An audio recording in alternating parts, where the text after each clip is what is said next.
Welcome to Tikiliper channel. In today's video, I'll show you how to download and install Zoom on your Windows 10 laptop or desktop computer. Now, at first, just go ahead and open up your browser. In here, on Google, just type download Zoom, then just hit enter. Then just go in the first link. Just wait for the website to load. You can close this, just scroll down. Here, you just need to find Zoom Workplace for Windows and click on the download 64-bit version if you have 64-bit Windows. And if you have 32, click on 32. And if you have ARM 64 architecture, download this. I have 64 bits, so I'm just gonna download this. Then just wait for Zoom to download.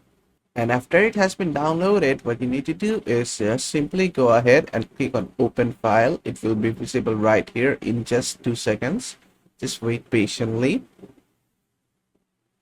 And there you go. Just click on open file. You can minimize your browser now. Then just wait. Zoom installer will open up. There you go. As you can see right there, the installation was successful. You can either select this, it will automatically update Zoom, or deselect it if you want. Click on done. And there you go. So basically that is how to download and install Zoom on your Windows 10 laptop or desktop computer. I hope this video was helpful. If it was, please give it a thumbs up and don't forget to subscribe.